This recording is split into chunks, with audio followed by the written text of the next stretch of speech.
लेकिन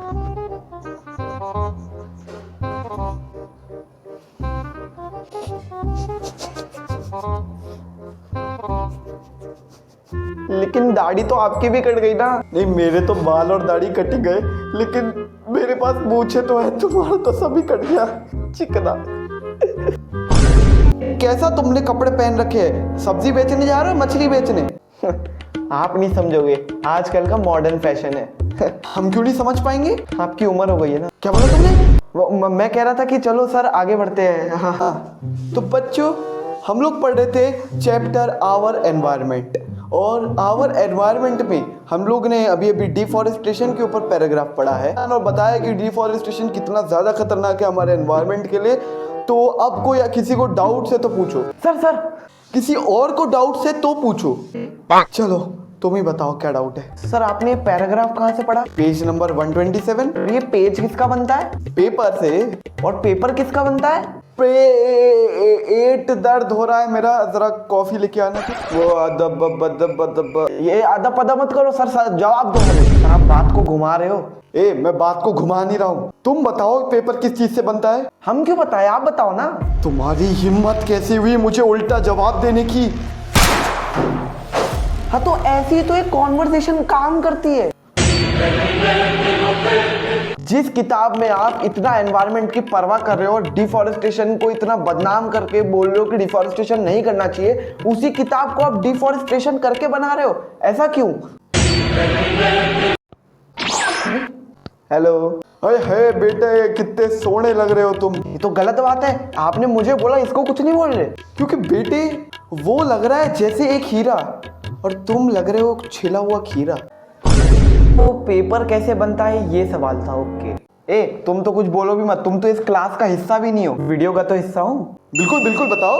तो देखो, पेपर किस चीज से बनता है? पेपर बनता है, जो पेड़ होते हैं, वुड होती है, वुड के पल्प से बनता है, यानी जो वुड के ऊपर की स्किन होती है उसका वुड पल्प बनता है, और उसको फैक्ट्री में प्रोसेस करने के बाद आपका पेपर बनता है। इसका एक पूरा प्रोसेस है। तो हाँ, आपका पेपर डिफॉरेस्टेशन को कॉज करता है, जिससे आपकी किताबें वगैरह बनी है, वो डिफॉरेस्टेशन का ही रीजन है। बट यहाँ पर एक बहुत ही की पॉइंट है कि जरूरी नहीं सिर्फ पेड़ से ही आपका पेपर बने, वुड पल्प के अलावा भी चीजें जिनसे आपका पेपर बन सकता है। कॉफी, ठीक है।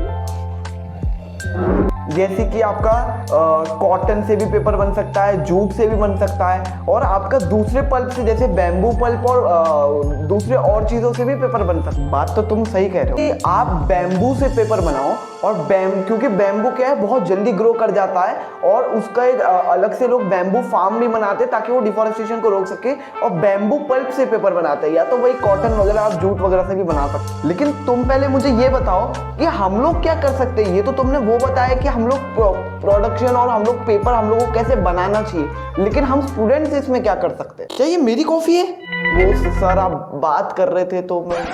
तुम्हारी तो लड़ो मत। तो तुम मुझे बताओ कि तुम्हारा जब पेपर पूरा लिख लिख के भर जाता है और तुम्हारे पास जब ऐसे पेपर खाली पड़ा होता है तो तुम उसका क्या करते हो? और क्या, मोड़ के फेंक देता हूँ डस्टबिन में। यही तो नहीं करना है। देखो, ऐसे पेपर को रद्दी वालों के पास दिया करो। हम अरे नहीं, रद्दी वाला बहुत कम पैसे देता है। अरे पैसों की क्या चिंता कर रहे हो? देखो, इससे क्या होगा ना, पेपर जितना हो सके उतना ज्यादा रिसाइकल हो सकता है। पेपर बहुत बार रिसाइकल हो सकता है। तो जब भी आपका पेपर भर जाता है तो आप उसको रद्दी वाले को दो। हाँ, थोड़ा सा बार्गेनिंग करके पैसा बढ़ा सकते हो, पैसों की टेंशन मत करो, लेकिन कभी फेंका मत करो, हमेशा रद्दी वाले को दिया करो। तुम्हें सीखना चाहिए उससे कुछ। क्या सीखो, ये सब तो मैं भी रट के बता सकता हूँ। तो चलो वीडियो को एंड करते हैं, लड़ो मत। तो अगर आपको वीडियो में और कोई भी डाउट हो तो आप कमेंट में पूछ सकते हो, और कमेंट में कोई चिकना नहीं लिखे, और अजीब, मुझे पता है मैं अजीब लग रहा हूँ, इसलिए कोई चिकना मत लिखना। और यार 100 सब्सक्राइबर्स करा दो, Q&A करने के बहुत Q&A करने का मन कर रहा है मेरा, तो 100 सब्सक्राइबर्स करा दो। तो तब तक के लिए stay amazing, be amazing, goodbye from man.